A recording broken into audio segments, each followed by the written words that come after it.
Vamos lá, pessoal. 20º módulo, fechamento da folha e apuração das obrigações. É uma aula bem teórica, né? O conteúdo é bem teórico, que não tem muitos cálculos. Porém, nós vamos fazer assim um catado geral do que compõe o fechamento da folha e o resumo, ok? Então, vai ser uma única aula, um pouquinho mais demorada, mas com conteúdo muito bom. A apostila é página 53, provavelmente vou pegar 53 e 54 numa única aula. Fechamento da folha e apuração das obrigações, 20º módulo. Aula 1, resumo de fechamento e apuração das obrigações. Logo após o fechamento da folha, o software de gestão de fechamento de folha emite um resumo da folha, ok? O que é a folha? Na realidade, a folha tem lá uma folha, vamos dizer, uma folha de sulfite, vai estar na realidade de uma forma, não os olerites, mas um descritivo analítico dos olerites de cada funcionário. O resumo da folha fica no final, tá? Nele contém toda a descrição dos vencimentos, bem como as obrigações que deverão ser emitidas para pagamento em suas datas de vencimento, tá? O que é ali? Vai estar a somatória, salário base, soma-se o salário base de todos os funcionários, as horas extras de todos os funcionários, o DSR de todos os funcionários, então vem um resumo do total, da somatória de tudo de forma individualizada. Total de hora extra de todos os funcionários, adicional de todos os funcionários, o vencimento para cálculo do fundo de garantia, base, soma-se tudo e vai colocar base do fundo de garantia, base da contribuição previdenciária, base do IR, base do fundo de garantia, o próprio valor do fundo de garantia, vai estar tudo ali. Então faça um catado de todos e transforma isso num resumo geral, numa somatória geral para gerar as guias. É muito importante ter o conhecimento do tipo de tributação que a empresa ou seja, recolhe seus impostos federais. Existem 3 tipos de tributação federal: tributação pelo Simples Nacional, tributação pelo lucro presumido e a tributação pelo lucro real. Simples Nacional. O que acontece? No olerite do funcionário, quando a empresa é optante pelo Simples, vem lá contribuição previdenciária, que seja 7,65%, 8%, 9%, 11%, 14%.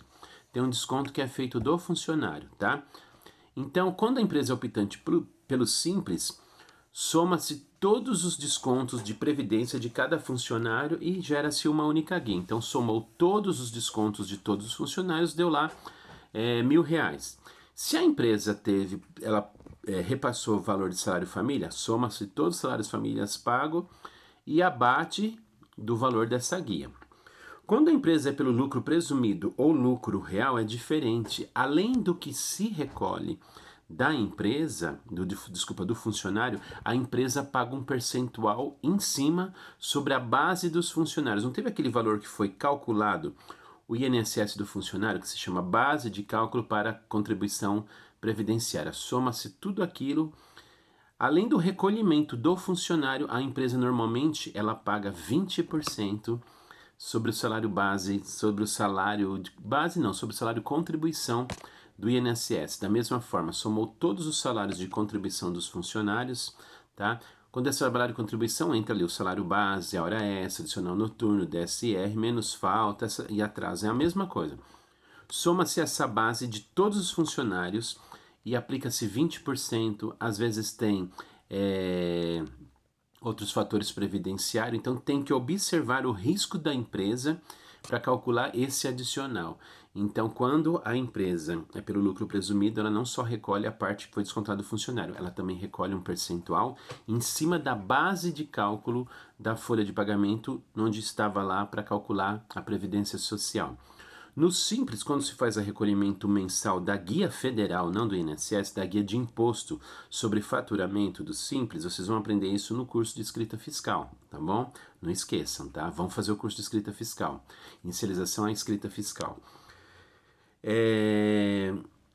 A empresa, quando recolhe o Simples, vai vir descrito lá uma parte que é a Previdência Social. Então, recolhe esse percentual sobre o faturamento e não sobre a folha de pagamento. Então, é importante prestar muita atenção. Lucro real é uma contabilidade um pouco mais complicada, mas para efeito de cálculo de Previdência Social é a mesma coisa, tanto para o lucro real como o lucro presumido. Só vai mudar as tributações aí com relação a impostos sobre faturamento, impostos sobre notas fiscais emitidas, que é uma outra parte que a gente vai aprender também. Vamos ou não vamos? Ok? Tá. Olha lá, olha o merchandise aqui. O Nubrae abrirá novas vagas em breve. Fique atento para curso de inicialização à escrita fiscal e contabilidade. E teremos a oportunidade de aprofundar um pouco mais. Porém, o que vamos escrever é apenas para conhecimento inicial no impacto que tem a forma de tributação da apuração das obrigações mediante o fechamento da folha de pagamento. Nós estamos falando sobre folha de pagamento aqui, e não faturamento e escrita fiscal. Ok? A contabilidade, ela depende do que o departamento pessoal faz para computar, tá? Para contabilizar, e ela depende do que a escrita fiscal faz também para contabilizar, tá? E do que o departamento financeiro faz também. Então, a contabilidade, ela absorve tudo que é feito nesses três departamentos para fechar um balanço, para se ter uma apuração de um DRE, uma demonstrativo de resultado, né, do exercício. Então ela precisa dessas informações do departamento pessoal, que é a folha, tudo que é custo, tudo que é imposto, da escrita fiscal, tudo que é imposto apurado, créditos apurados de ICMS, uma coisinha bem cheia de detalhes, mas que vale muito a pena aprender. E depende também do departamento financeiro, o que tem para receber, o que tem para pagar, o que pagou, né? É bem gostoso, saldos de banco, as despesas bancárias, então contabilidade faz isso tudo. E por si, a administração da empresa, ela precisa do departamento pessoal, atrelado ao RH, da contabilidade, da escrita fiscal, do financeiro, para ela gerir a empresa. Administrar significa antecipar o ministério, antecipar a administração, a administração, prever, programar com base em resultados, ok? Claro que dentro de uma empresa você também vai ter lá o departamento de marketing, propaganda. Vamos aprender de tudo um pouco. O Nubrae tá isso para enriquecer o teu conhecimento nessa área, beleza? Quais as obrigações que devem ser observadas após o fechamento da folha? Primeiro, rodar os olerites e preparar o pagamento aos funcionários. Observar prazo estabelecido na convenção coletiva. Normalmente até o 5º dia útil do mês seguinte. Fechou dia 30, 5º dia útil do mês seguinte é o prazo máximo para pagar. Dia 1º caiu na segunda, terça, quarta, quinta, sexta. 5 dias úteis, sexta-feira. Dia 1º caiu na sexta, então você contar sexta, pulou sábado e domingo. Segunda, terça, quarta, quinta. Então paga-se na quinta, então conta-se os dias úteis. Algumas convenções coletivas exigem que o pagamento seja feito dia 5. Se cair no sábado e no domingo, no dia 3. Tá? Se cair no dia 5 no domingo, você vai pagar na sexta. Se cair no domingo, você vai ter que pagar dia 3, sexta. Se cair no sábado, no dia seguinte. Então, é feriado, dia 5 cai numa segunda-feira, é feriado. Você tem que pagar na sexta-feira.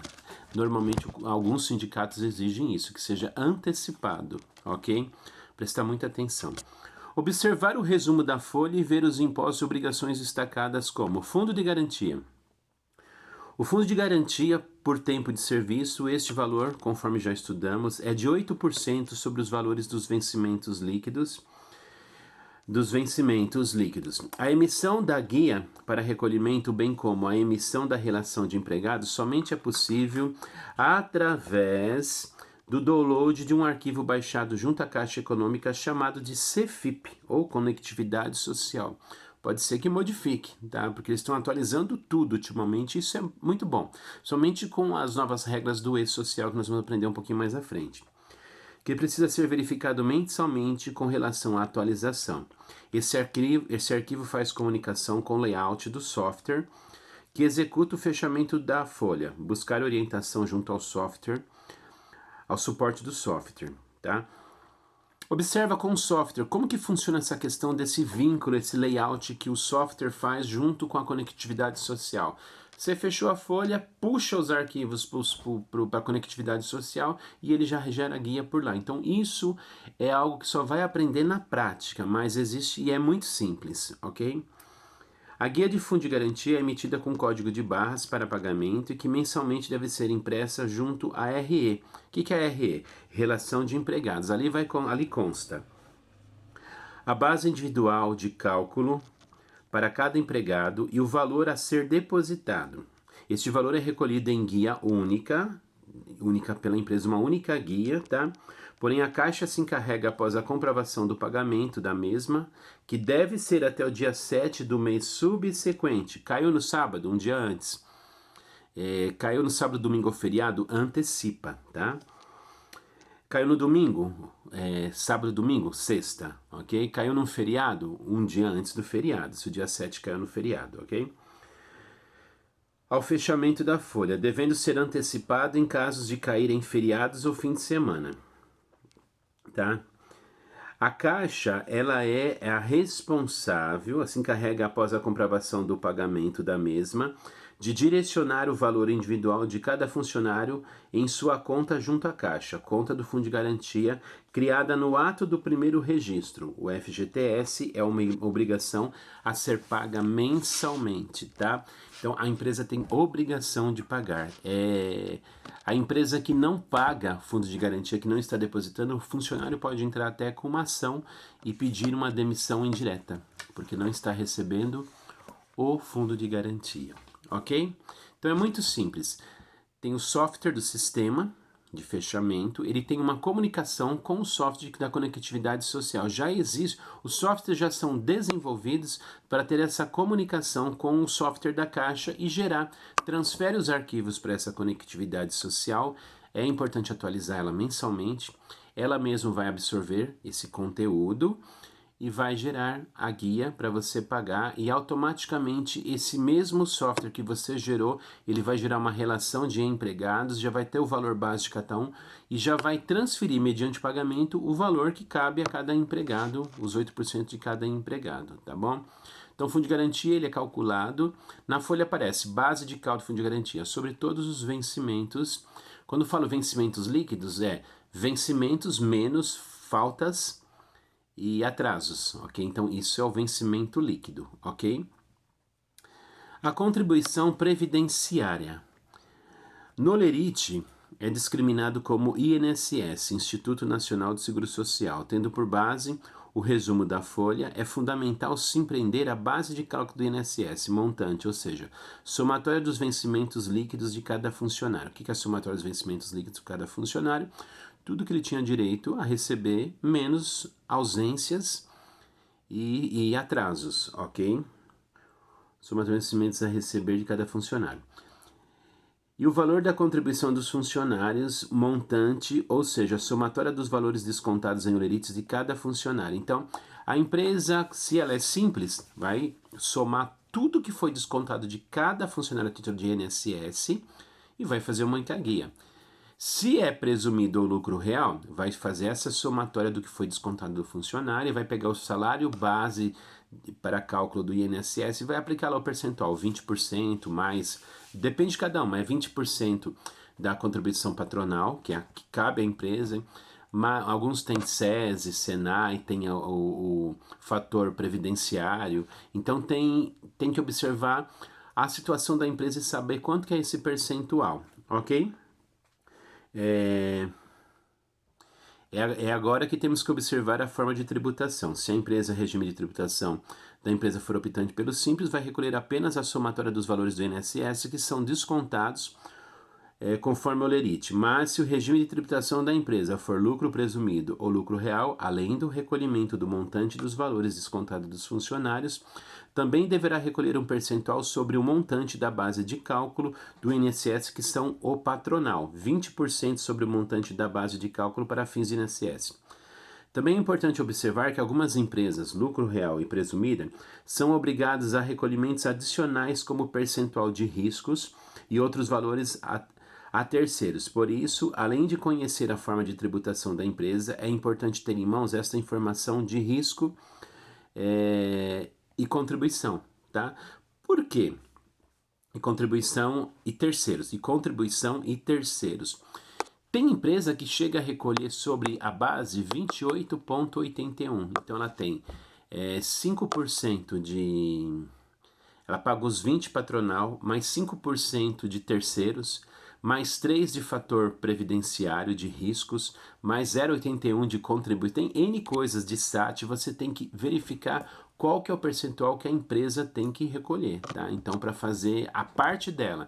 Então, ela recolhe 28,81. Então, vamos dizer que a somatória das horas extras de todo mundo, hora extra, salário base, hora extras, DSR, insalubridade, descontando faltas e atrasos, deu 100 mil reais. Aí, a parte dos funcionários que foi descontada em folha deu 7 mil reais, ok? A empresa, sobre esses 100 mil reais, ela vai ter que, eu estou chutando teto máximo, tem algumas empresas que vai recolher 28.800 mais os 7 mil dos funcionários. Na realidade, os 7 mil do funcionário, quem tá pagando é o próprio funcionário. Então, acaba ficando muito alto, por isso que as empresas têm os remanejamento de tributação, porque quando ela tem muito funcionário, a vantagem é ela ter uma empresa no Simples para efeito de tributação do INSS. Então, é muito alta a tributação, ok? Em 2022, o recolhimento da contribuição previdenciária era até o dia 20 do mês subsequente ao mês de referência da folha. Então, assim, agosto deverá ser colhido até o dia 20/9. Então, fechou a folha, antigamente era 5 dias após o fechamento. O governo estendeu, porque era muito difícil fazer, tudo fazia-se muito correndo. Então, fechou a folha no mês 9, que dia que você tem que pagar? Até o dia 20 do mês 10, 20 do mês seguinte. Fechou o mês 8? Até 20 do mês 9. Caiu no sábado ou no domingo, paga na sexta. Dia 20 caiu num feriado, paga um dia antes. Nunca pode ser depois. Então, se cair em feriado e final de semana, deverá ser antecipado. Caso exista pagamento de salário família ou auxílio maternidade. Então, tem outro detalhe. O auxílio maternidade é quando a funcionária se afasta para cuidar dos filhos por 4 meses, muitos até se estende por 6 meses, e ela recebe o auxílio maternidade. Quem que paga esse auxílio maternidade? O INSS, não é a empresa. Porém, o INSS não paga. Quem paga é a empresa, então ela pagou lá R$ 1.000 de auxílio maternidade, ok? Ela faz o recolhimento, ela faz os cálculos da guia dela, ela vai descontar o valor que pagou de auxílio maternidade e o valor que pagou de salário família. Ela repassa, porém ela abate do imposto que ela tem que pagar, ok? Vamos lá, assim, para um exemplo. Esse valor é deduzido do montante do INSS a recolher. Exemplo, o INSS a recolher, o total somado, tanto do funcionário como da empresa, é 3.350. E tem lá um salário família de R$ 100,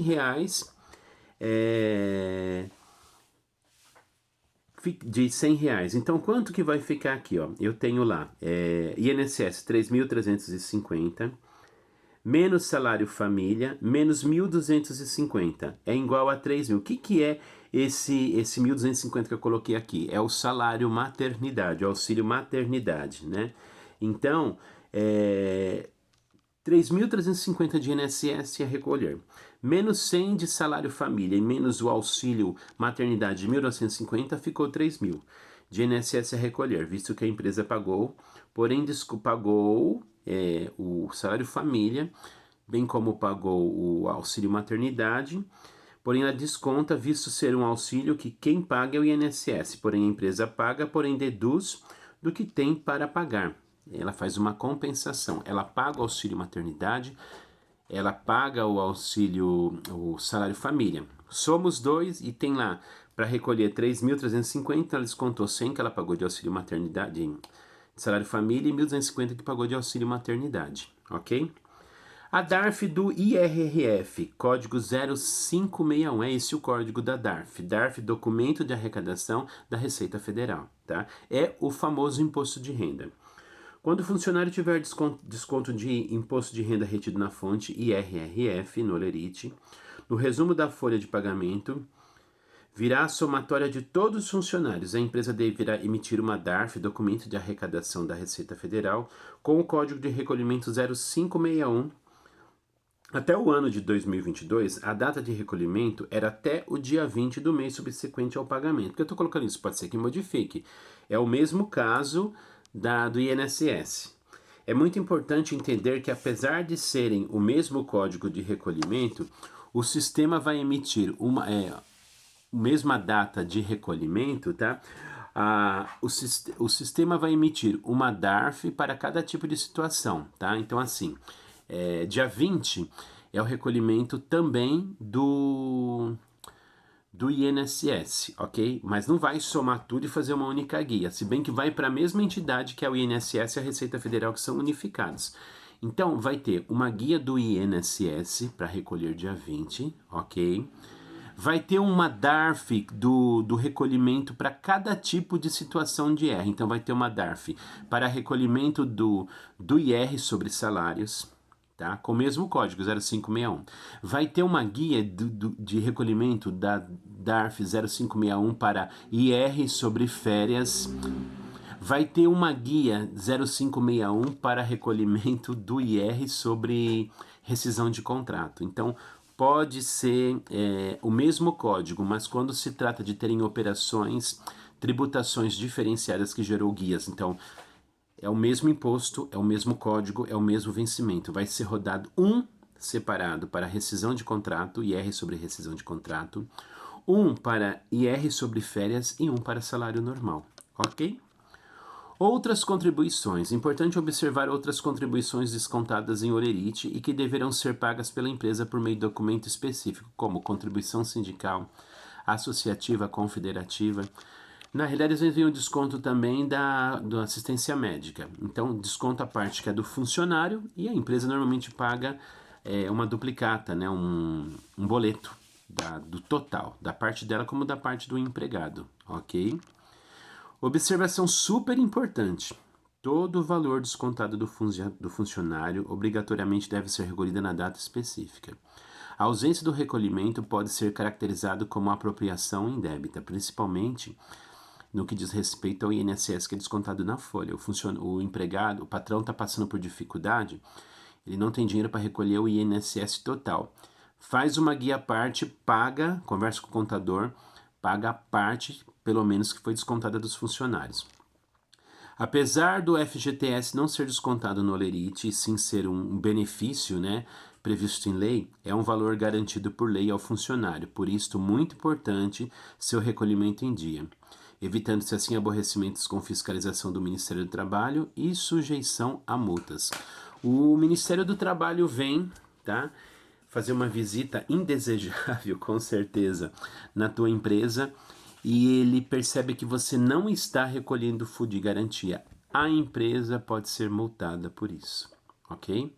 Então tenha em mãos uma pastinha, eu sempre falo, deixa uma pastinha, guarda a pastinha de prontuários dos funcionários e você deixa ali arquivados os fundos de garantia, os INSS, as guias de IR, pode ser uma única pasta com esses 3 impostos, com essas 3 obrigações.